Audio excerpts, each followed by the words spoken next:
there you go. Hello everyone and welcome to what I wanted to do with this game ever since I started playing it, which is obviously do the review. So I've played through Hat in Time now. It took me about 6.5 hours to do my first 100% playthrough, and when I say 100% I mean like getting all timepieces, all relics, everything, most rift tokens. I don't think I have quite everyone, but at least when I go into all the stages with the treasure chest tracker, it shows nothing, so at least I've pretty much seen everything there is in this game, and I've played the game to my satisfaction, so I thought now even after doing some runs I would do the review for it. So what I talked about before this game came out was I had like this sort of like bucket list, not an actual bucket list, but in my head I had a bucket list of things that I want to see from this game when the game comes out. And I've seen some other stuff happening from Yooka-laylee before, so I had a lot of ideas already swirling around in my head. And what I talked about was, especially if you compare it to Yooka-laylee, I wanted to make sure that the experience was more focused on what makes the game fun, what makes platformers fun. What makes platformers fun? Of course, running around and having all the platforming that happens, like moving through the stage, be very fun, very enjoyable, and having that lead into all the different tasks that you're meant to do to like get all the different collectibles. That's what I think of when I think of platformer. I want to have fun moving around in a level, and I want to have a lot of freedom as well, and eventually it leads up to me doing some sort of task that I get rewarded for, and on the way I get collectibles. That's nice, that's fun. Now, to some degree, when I played Yooka-laylee, that was kind of the case. I was having fun walking around the level. It was enjoyable to play, run around, get collectibles, and do the tasks. Now, there were quite a few problems still, though, with Yooka-laylee, where I'm not going to go too deep into it, but I'm just going to mention it very quickly so I can talk about what this game does way better.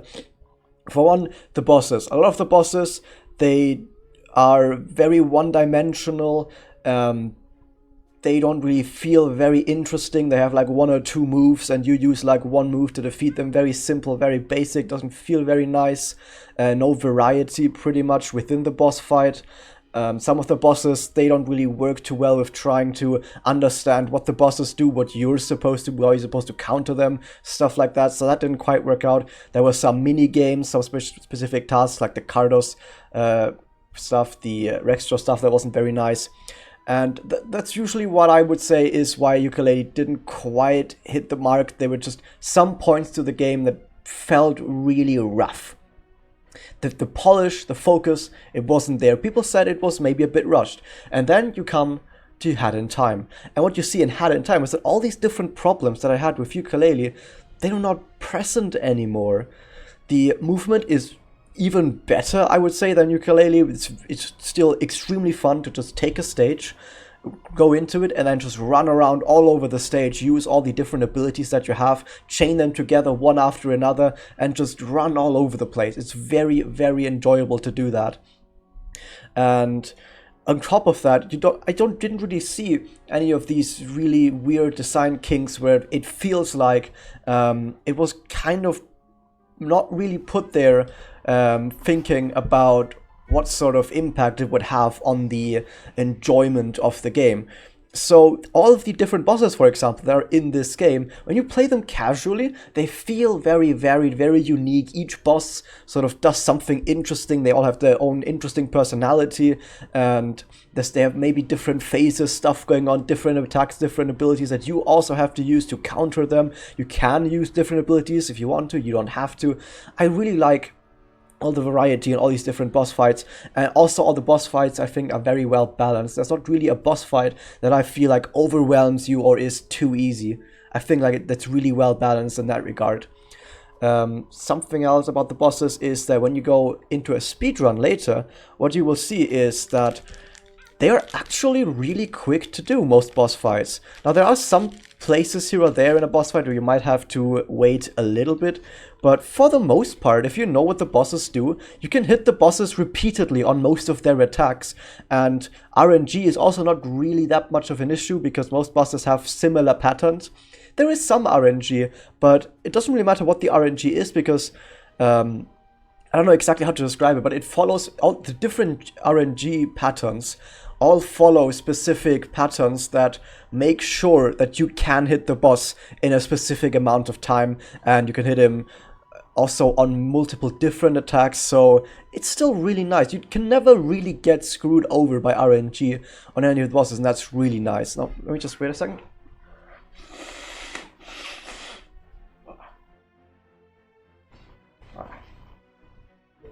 Bit of a cold, sorry guys. Anyway, so that's at least the bosses. Very fun to do casual, very fun to do in a speedrun. Music is also really nice when doing them. Also something really nice, all these different, like, I wouldn't say mini games. What you have in this game is you have different acts on the different chapters, and all the different acts, some of them just have different styles of gameplay. So for example, you have one act that is just like, okay, here's an open world, now gather a bunch of tickets that are strewn about in this open world, but we're going to give you some pointers, because if you start right next to the place where you turn in the tickets, and if you go close to that place, you see some magical lines flowing through this air that like point you towards the right directions, so you never really get lost trying to find these tickets, and it feels very nice. It still feels like you have to do a lot of work. You're gonna have to go all over that place. They only give you like a general direction. You still have to kind of figure out where they are. It feels really nice.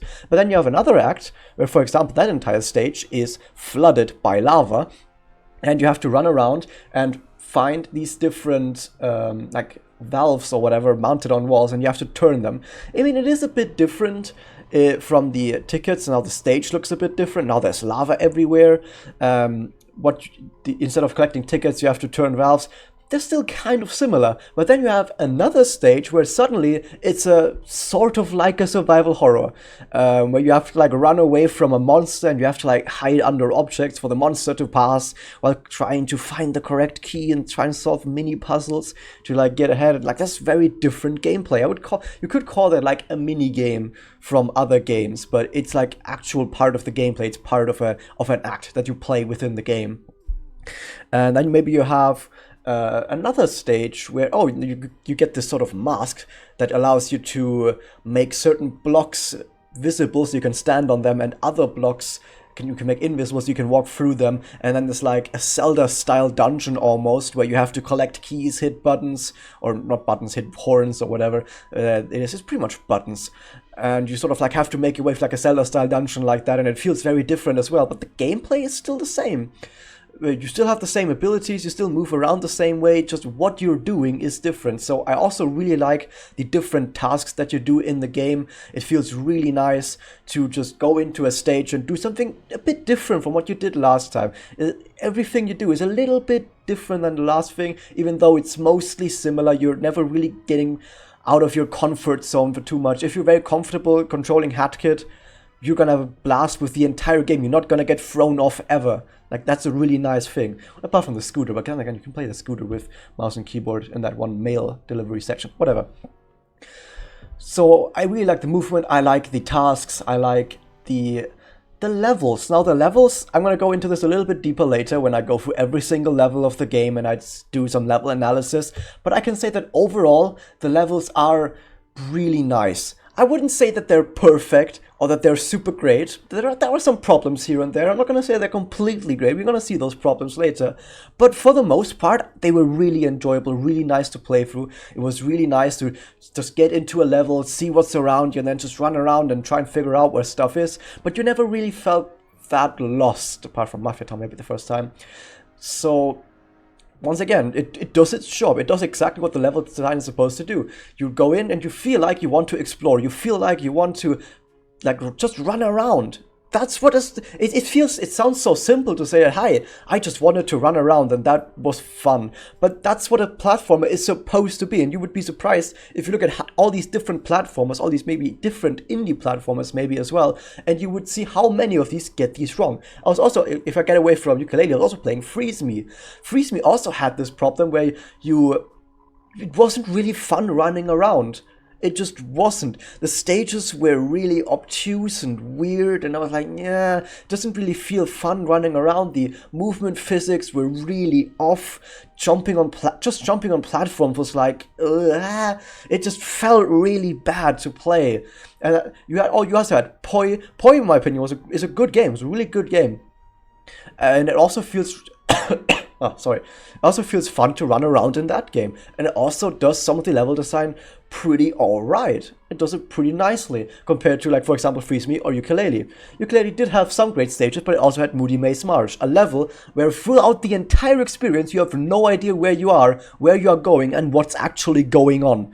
Really weird experience, and it's just not that fun. Then you compare that to Hat in Time, where you go to Subcon Forest, and you're just like, let's go, I'm gonna slide down this hill, I'm gonna get caught by a Snatcher, whatever, he's gonna give me a contract, I'm just gonna go over there, throw some exploding cherries, whatever, go into the village, get some yarn, get some relics, talk to my Roomba right here, I don't care. It feels like you actually have this desire to go and do stuff, because it feels so welcoming to just run around the stage. I really like that. So I would also say that the level design, for the most part, it just does its job. But once again, I'm going to do this level design series where I go more in-depth about that, so I'm just going to leave it at that for now. I also have to say the collectibles are done a lot better in this game than I've seen in a lot of other platformers or indie platformers even, where you have, like, this is actually something that I said while I reviewed Yooka-laylee and did the level design for Yooka-laylee, where I said was, you have one main collectible that you want the player to collect all the time while they're running around. Every minute you want them to collect a bunch of these, and you want them to guide the player around. In Yooka-laylee, that was the quills. Here, it's the green ponds. And what these collectibles should be like is, you go somewhere to any place and you see them lying somewhere, and you should feel like, I want to collect these ponds, and if they're in a line, I want to follow that line. I want to follow these ponds and see where it leads me. It's fun to collect them, and it gets you to new places. Oh, amazing. Something as simple as just a collectible on the ground can not only make it satisfying for you to collect them, but also gets you to new areas, new places to explore for you. Amazing. Amazing. Such a simple game design concept, and it just does so much for you already. And then at some point, once you've gotten enough of them, you can get some sort of reward for them. In this case, you can unlock new chapters, you can buy spots to put relics down, stuff like that. You can do stuff with them, and it feels nice to spend them and be like, oh yeah, I got something for you. You can also buy badges from them, some really cool badges, some really interesting badges in there. It also feels really nice to feel like they have a use as well.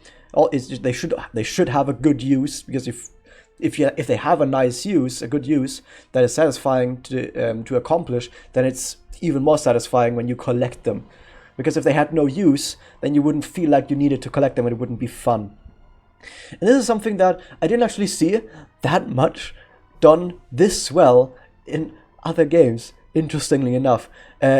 Not in Poi, not in Freeze Me, not in Yooka-laylee, where you had this just very simple, basic collectible that guides your eyes and your character through the stage very naturally, while being satisfying to collect and having satisfying means of spending that or using that collectible. I think Hat in Time does it really well by making sure that you need to get a lot of ponds, and there are a lot of ponds all over the place, but it doesn't really feel like getting showered in them. You still have to work for the ponds. It's a really nice balance that has been struck here, and I really like that as well. In Yooka-laylee, for example, the quills, you had too few of them. I mean, they were 200 per stage, but the stages were really big, and a lot of the quills were in really weird spots. And the main point that I was making during my Yooka-laylee review was, why not instead have either more quills, or use the quills more as like the guidance that I was talking about, and instead have other collectibles in these like weirdly hidden secret spots.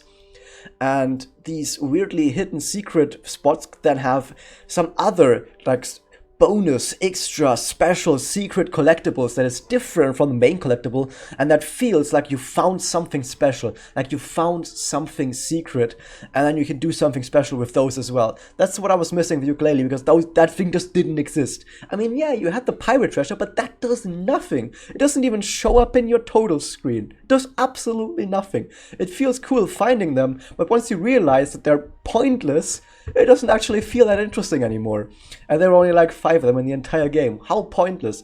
But in this game, you have multiple. You can find yarns. Yarns give a bit of a glow off, so they're not that hidden. But you do have to work for them. You do have to do specific tasks, or you do have to look a bit closer at the level to find the yarns. And then you have the most hidden places, especially in the later levels, where you have the relics hidden. Like, for example, in the final stage, then you might have to climb a bit of a hill, a bit of a mountain, fight multiple enemies, do specific tasks, use different abilities, go all the way to the top of the mountain, and then there in a hidden side, or not really a hidden, but in like a little side hill, you find a chest, and it has a relic in it, and it feels really nice. It feels really nice. You don't have to go up there. You don't have to collect those relics, because after you've got a specific amount of them, I think it's like 11 or something, I don't actually know how many of them it is. After that, you get rift tokens instead of relics. So relics, they just allow you to get more timepieces. Once you've gotten all the relics, instead you get rift tokens, and rift tokens are just for cosmetics. Really fun cosmetics, I have to say. Some of them are like remixes for different stages, different hats, styles. I have a different hat style on right now.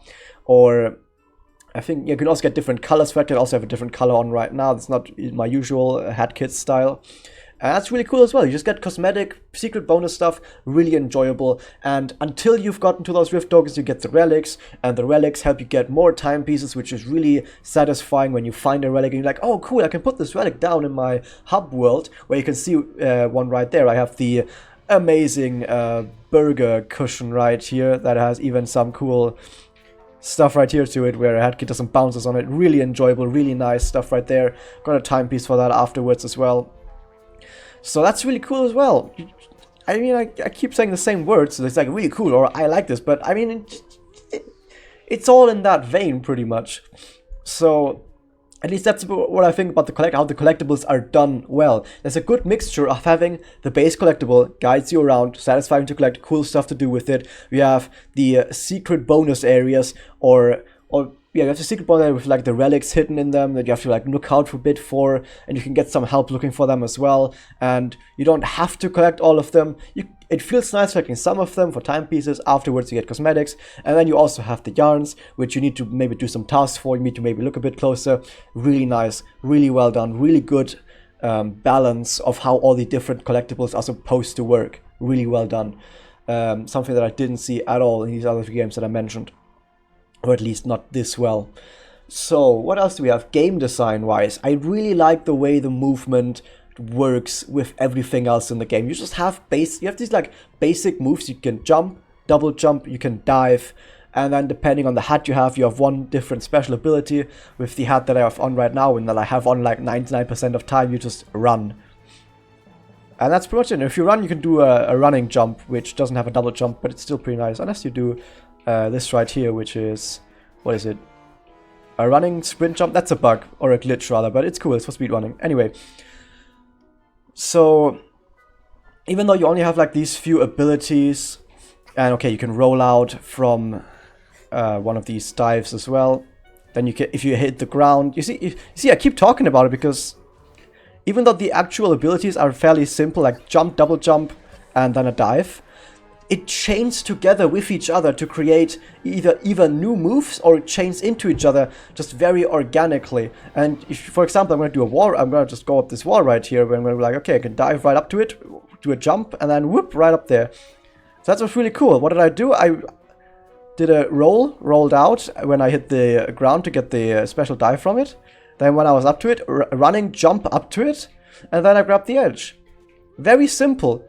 Very, very simple, basic ideas, but the actual finished product has multiple stages to it that all have to be executed in a certain way. And I can also do different stuff. Maybe after the rollout, I just do a double jump and grab the ledge a bit higher. I can do that stuff as well.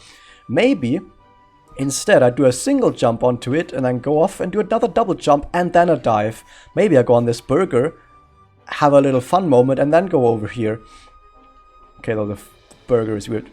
Ladders are not a thing. Ignore ladders. Ladders are shit. But whatever. You don't need to do that. So, yeah, what I want to talk about, the movement is actually really nice. I really like the movement. And if you look at all the different stages that I'm going to go into level design with later, the levels are laid out in such a way that there are usually multiple ways of getting through the level with all the different tools that you have. And so, like I mentioned right there, you can use your tools in different ways to go different places, or maybe even go the same place with the same moves, but just in slightly different ways, going a few different paths or whatever. You have a lot of freedom that is being expressed in this game, and that is something that I really think a free platformer like this needs to have. You need to have this sort of sense of controlled freedom. Not really super chaotic freedom, because then you break everything, and if you break everything, start feeling a bit chaotic. But this sort of controlled freedom that you have here, where it really feels like you play the game the way you want to play the game, the way you feel like the game is meant to be played in your hands. That's really, really great, and I think this game absolutely nails it. Now, I think that's it for the most part about the most important things that I wanted to talk about in this game. Something that I wanted to talk about, like on the side note, for example, is the story. Well, you know about 3D platformers, they don't really need to have a story. The story is usually fairly basic, and the characters that are in there don't really are supposed to have their own story. They're just sort of supposed to be there to be interesting and fun, and provide a bit of a variety in the way you interact with them, maybe, or the way they talk and stuff like that. Overall, I would say the story to this game really isn't anything special, as you might expect. It might have some stuff like, oh, it's a time manipulation, I can travel through time with this, but really it's just like the time sort of stuff that happens in this game. It could also just be synonymous with power. Instead of saying like, I'm gonna mess with time, I'm gonna turn back time, I'm gonna do this and that with time, you could just say, I wanna be powerful, I wanna have power. Because it pretty much is exactly the same. It doesn't actually matter at all what it is. It's just power, pretty much. So it's not really anything special, not really anything too specific, I would say. But at least it doesn't really get in your way ever. It doesn't get in your way ever. And it's not annoying or anything. It's not really anything that makes you roll your eyes and be like, oh, why the fuck is this here? This is stupid. It's there. It serves its purpose. It's okay. It's totally fine.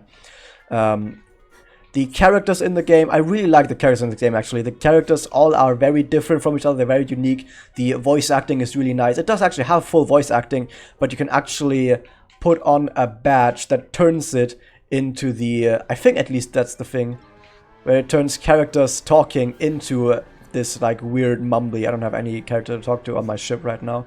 Actually, no, I do. Let's see. It should turn this into like this Banjo-Kazooie style mumbling. Yep, it does. That's so at least you got a badge for that. Interesting, really interesting idea, but cool. I can't imagine an alien stove to be. And the voice acting isn't like, I wouldn't say that the voice acting is like star tier, like, oh, you have like professional voice actors giving their best. It's obvious that the voice actors maybe are not super professional, or they didn't try to be super professional, but you know what? It's better this way. It feels really, it does feel better this way, that the voice acting does have a little bit of a corny cheese to it in some areas, because that's what that makes the characters. It feels like it's supposed to be part of them. That's the way they sound. So I would say that it does actually fit quite well to that. And I like the different personalities the characters have. The characters have some really fun quips between them. I like the rivalry between Conductor and DJ Grooves. They're both really crazy, cool characters with their own funky ideas on how to make movies. Really interesting. The Mafia are... they're just fun to watch as well. Like, just how they walk around. You can play like this, like, whoop, whoop, whoop, move with them, and at the end of that, they just punch you, because why the fuck not? That's some really fun stuff right there. In general, I would say this game actually has a lot of very small and subtle ways of sneaking jokes in every now and then. So I really like the charm and style of this game as well. So I would say this is something that I've actually heard people talk about, which game has a better style and humor? Is it Yooka-Laylee or Hat in Time? I like both of them. I wouldn't say that either game has a better style or humor than the other. I like both of them. They're slightly different. Hat in Time is more mischievous, I would say, than Yooka-Laylee, which is more about the same style of comedy that like Banjo-Kazooie had. But I like both of them. I don't prefer either one of them. Same with graphics style. I don't think I prefer either one of them. But I mean, they're both great. they both serve the function very well to create a colorful world with awesome characters in it that you just want to walk through, and just feels fun. Just feels fun. That is something I think that I can say about this entire game. Everything that happens in this game is there for the purpose of feeling fun, making it very enjoyable for you to play the game. And that is something that I don't know why it's such a weird thing that that's so special, but yes, this game knows what fun is and makes it fun to play the game, something that I don't see from every game that I play ever. Yeah, that's the thing. I don't know why. I don't know why it's so hard for so many people to figure out what fun is. Someone tell the Freeze Me developer or the at least for some of the design aspects of yooka-laylee what fun is, and then maybe we can talk about how to actually fix that, which is probably something that happened a lot in the design of this game, where they did change around a lot of stuff. If you looked at the beta, there were a lot of different design decisions that they had, where they said, for example, okay, what you do in this game is you get different hats, and all the hats have a special ability, and you create them using yarn, and if you collect yarn that you already had, or rather, each yarn has a specific type for one specific hat, but if you've gotten that hat already, it just goes into your yarn counter instead. So, and you use that yarn counter, I have 21 right now, to create more hats. That's what this game is about. And then you can equip 3 badges that you buy with pawns, and you use those badges to get certain special passives, or maybe even weapon or whatever, some really other stuff that you can do, like no bonk badge, item magnet badge. You can have a camera to take some pictures, stuff like that. And actually, during the beta, it was very different. You would actually collect badges instead of yarn, and if you got the badge already, you would instead gain badge points, and then with badge points, you would create other badges, or equip them, or unequip them, stuff like that. So it did function very differently, and how hats worked was also very differently. I don't even think hats worked differently than just having a hat at all. I think that was the end of that, or maybe that was you could get like the hat that makes pictures. Actually, I don't know how the hats worked in beta anymore, but it was very different. And they sat together and said, okay, is this really the best thing that we can do? Is this what we want to do with our game? And they also looked at some of the level design. Some of the level design for some of the levels changed quite a lot. Some of the movement changed quite a lot on how the movement is supposed to work in all the different levels. You could see that even though it took them 4 years, they did spend all of that time making sure that all of the different aspects that go into making this game great are as great as they can be. There is a lot of polish, a lot of focus going on. Now, because of that, maybe the amount of content in the game is not as great as you might expect from like yooka-laylee. I think yooka-laylee has like almost twice the content maybe, but yooka-laylee has like half the focus, I would say. And also Hat in Time actually costs way less than yooka-laylee even. Woo! So I actually do prefer in total something that is more focused, that has more polish gone into it, where they really did make sure that everything is as great as it can be, even if it takes a bit longer, even if maybe you don't get enough content out, but at least everything that is there is awesome, everything that is there is great. Really enjoy that, really like that. So yeah, what else is there? The music, oh my god, how great is the music? I guess this is also something that yooka-laylee also did really great, but the music is also really amazing. Usually I don't talk too much about the music because I usually just say either the music is bad, or the music is alright, or the music is awesome. In this case, the music is absolutely awesome. Absolute shoutouts to Pascal Michael Stiefel, which is almost my name actually, for creating such an amazing soundtrack.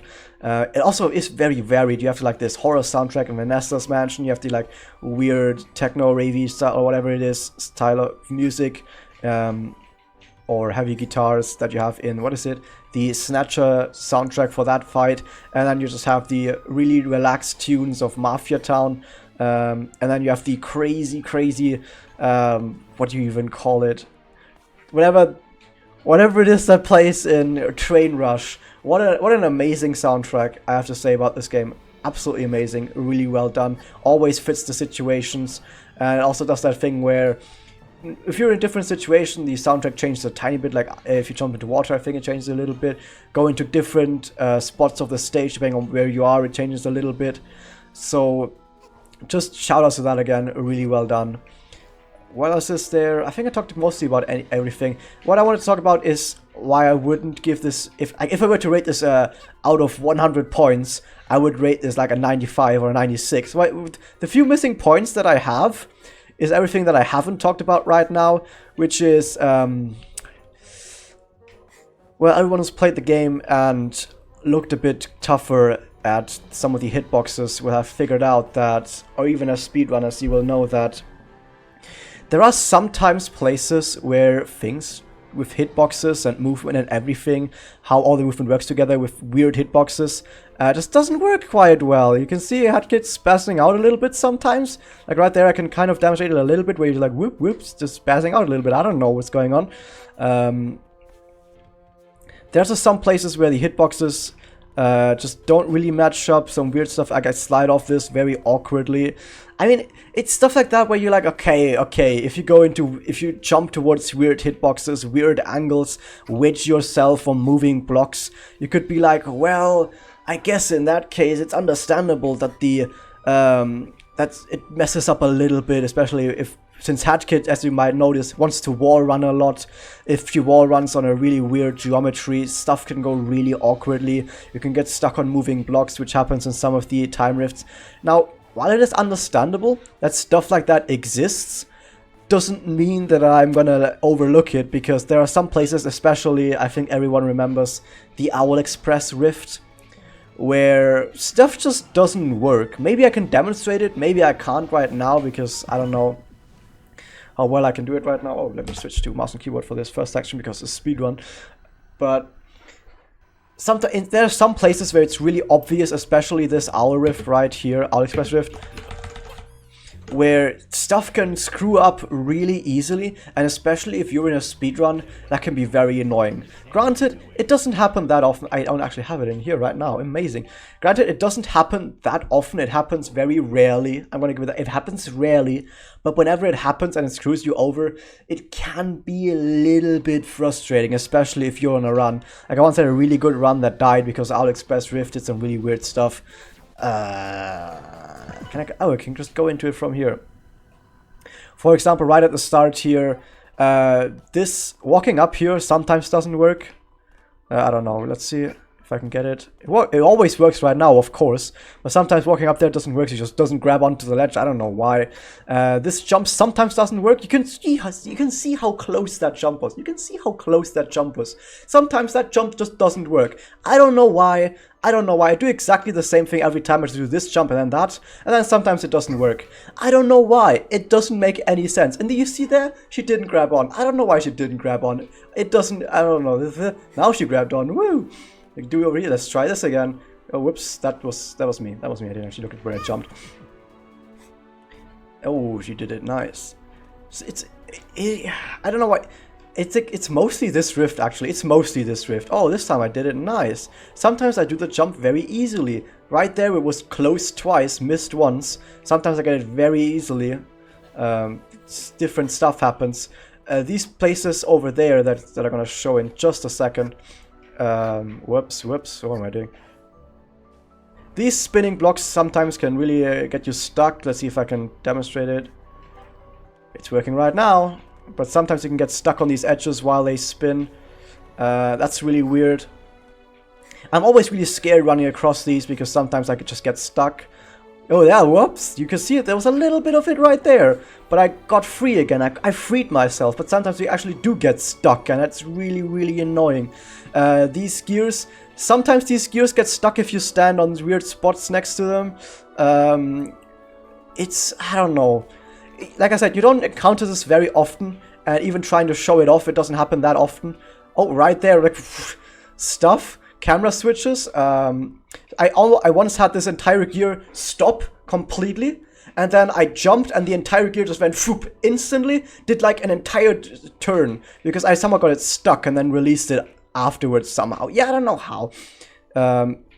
Somehow weird. Yeah, I got it stuck. There we go, I got it stuck again. I got it stuck and whoop, now it got moved instantly. So That's like my one gripe with this game. Sometimes the physics just don't quite work out, but like I said, I need to repeat this a lot, because I need to make sure to get it into your head that this is not that big of a deal, because this doesn't happen that often. It happens rarely. Right now it happened multiple times because I was forcing it. If you force it, it can happen a bunch, but if you try and play around it, especially if you know that it happens, it's totally fine. And yes, Komaru, I did actually have a whale fly through my stage once, but that's some cool stuff. That's a really nice. I don't want to say if it's is that like an Easter egg to have a whale fly through your Rift stage. It's really cool. Anyway, so yeah, I wanted to make sure to get it in your head. It happens rarely. If you know where it is, you can play around it. So I don't mind it too much. But like I said, I did encounter it a bunch of times in some of my speedruns, and it wasn't very nice. And sometimes it's just very small stuff where you try and jump on top of a block and you realize that the block actually has a bit of a weird hitbox and you slide off. Nah. So yeah, apart from that, apart from these tiny hiccups, really tiny minuscule hiccups, I need to repeat this, tiny minuscule hiccups that happen very rarely. Apart from that, it's an absolutely amazing, great game, and you should definitely go check it out. What an absolutely amazing way to get the 3D platformer back into shape. Yooka-laylee was like a good, was a step in the right direction. Definitely. But Hat in Time came along and showed everyone how it's really done. They were like, move aside, Platonic. Let me show you how it's done. Let me show you how it's done. You did a good job. Like you've done a nice meal. Your meal it's pretty nutritious and it tastes pretty well. But I mean, I didn't like the nuts in it. I feel like the nuts really didn't go with the rest of the meal, and it sort of soured the whole experience. So let me show you how to cook an absolutely delicious meal. And it's like, oh my god, this meal is absolutely delicious. While slurping the soup, I got a little bit of a splash in my face, but I mean, now that I know that if I slurp the soup in this way, I get a little bit of splash in my face, I can play around that a little bit, and apart from that, it's an absolutely amazing dish. There goes my analogy for the day. So yeah, definitely, everyone who's been like, well, how great is the game? It's fucking amazing. Check it out there. And now, usually this would be the end of the review, but this review has a special part because I'm a speedrunner, so I'm going to talk a little bit about speedrunning the game. If you don't care about how the speedrun for this game goes and how in general this game looks like from a speedrunning perspective, you can turn off the video right now. But I want to talk about how speedrunning this game is like. So speedrunning this game is an absolute pleasure. It is very intense, I have to say, and it can be a bit exhausting if you focus on it for too hard, but when you get into playing this game and when you're on a roll, when you're in the flow, when you're in the zone, making your way through all these different stages on a really nice pace, oh, it feels so great. It feels so great going fast in this game, mostly because you have so much freedom on how to approach the game. You can do so many different moves all the time. I'm actually just gonna go into a level right now while I talk, and I'm gonna show you Train Rush. Why not? Train Rush, what a great stage to speedrun. Everyone knows Train Rush. What a great stage.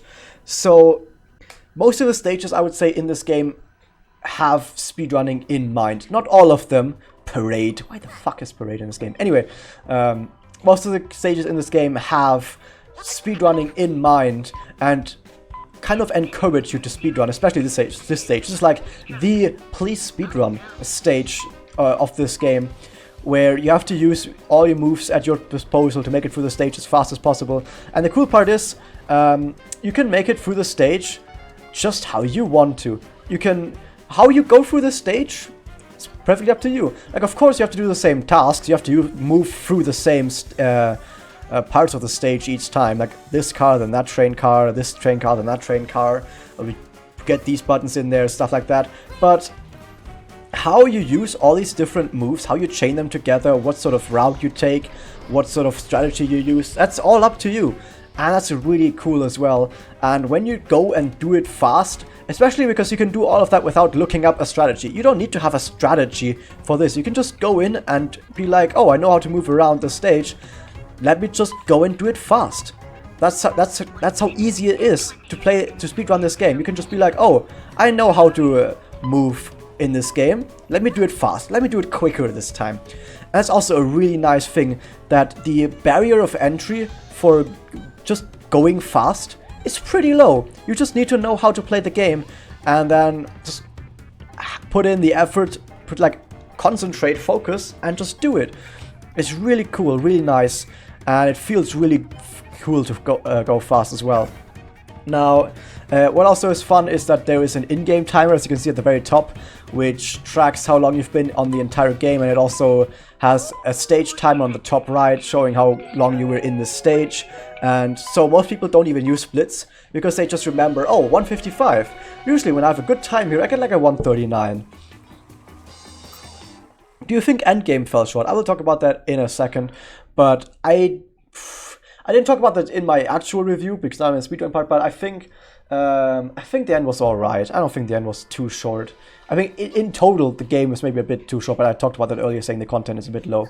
Anyway, so it feels fun to go fast. How the game is built up, like progression-wise. You start off having access to a very linear progression of timepieces. So, for example, okay, you start with this timepiece, then you do that timepiece, and then you do this timepiece. It's for the most part, it's fairly linear on what you do. There's like 1 or 2 points where you can decide, okay, I want to pay 5 points to do this stage earlier.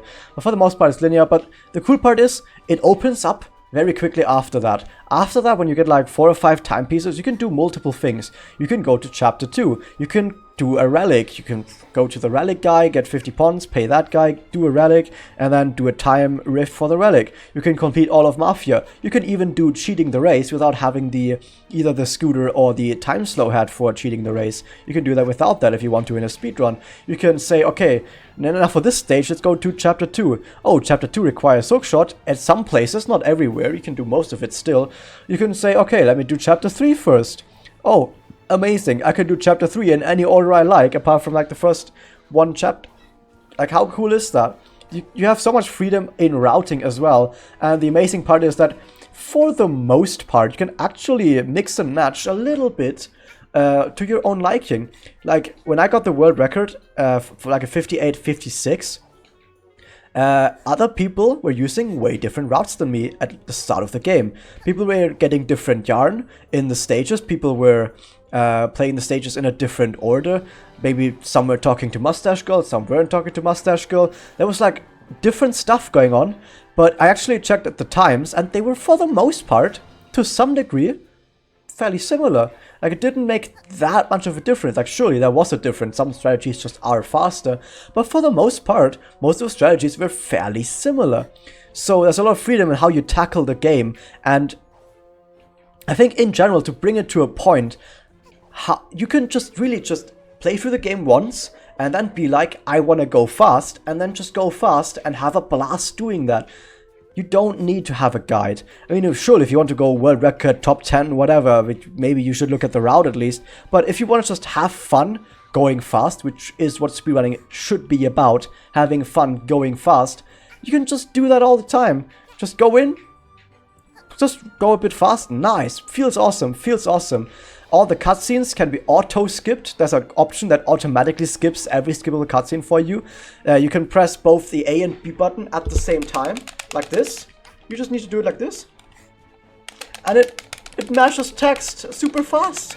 You don't even need to mash any button. You don't need to... what some people want to do is take a keyboard button and then bind it to another button so they can mash 2 buttons at the same time or something. You don't need to do any of that. Just mash A and B button at the same time. That's the fastest mashing. Goes really quickly. You don't even need to clamp, or you don't need 10 button presses a second. You can just do it fairly relaxed, and it's alright. It's alright. No problem there. The in-game timer is in-game time. It stops on loading screens, and everyone uses the in-game timer because it's very accurate. So there's no problem with anything. There are some minor problems with if you go on higher than 60 FPS. Some certain tricks become easier or possible. It's very limited. It really is highly limited, but it exists. It does exist. So you need to watch out for that, though. I think what we said is we will ban every trick, or just in general, we will ban running above 60 FPS. So those tricks aren't a problem either anyway, so no worries there, no worries at all. What else do I like? I like in general how free the movement in general is. A game becomes a great speedrun usually if the movement system is very free, because then it feels like everyone can sort of do their own thing, like even within the stages. Not just how you tackle the stages in between them, but how you do the different paths on the stage. Even when I started running this game, I was doing a different path through most of the stages every time I got to a stage. Because I didn't really try and route anything. I was just like, I went into the stage and be like, okay, this is my task, now let's do it quick.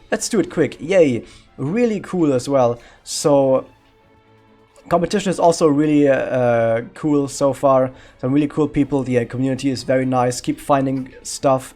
Some people like Sir Gabite or Sharo, they find stuff. They tell other people about it. The other people as well. There's like the only two people that I know off the top of my head. But there's like, I don't want to say hundreds of them, but there's like so many people out there trying to find strats and tricks and tech and everything in this game. And a lot of people are doing ILs. Like, it's a really great place to be, like community wise as well. So that's really cool too. So yeah, I don't think I need to go too much on about this game as a speedrun, other than it's mostly gameplay. There's no cutscene. The cutscenes, the text boxes are skipped really quick. Resets are really quick. In-game timer that's accurate and pauses on loading screens. Movement system extremely free. You can do whatever you want. You don't need a guide if you just want to have fun going fast. Even bosses are fairly quick, minimal waiting. It's just overall a really nice blast. This has everything that a good speed game needs, and a nice community and a nice competition to go along with it. So definitely, if you like going fast in your games, and if that's something that's fun to you, go ahead, do it. Play this game, do a few runs. Like I said, you don't need to try and aim for world record or top time or anything. Just have fun going fast. That's what it should be about. That's what speedrunning should be about. And if you can stream it and do it together with other people, even greater. That's at least my philosophy. Oh, look at that. There's sprint double jump. Amazing. No. There you go. Sprint double jump. Woo. This is a normal double jump. Very slower. Anyway. So yeah, I think that was about it. This video has gone on for like almost an hour. So I hope you guys enjoyed that. I'll see you next time when I do my level design analysis. Coming up with Mafia Town. Oh, amazing. So that's that. See you there. Oh my god, what a video. How long does this go?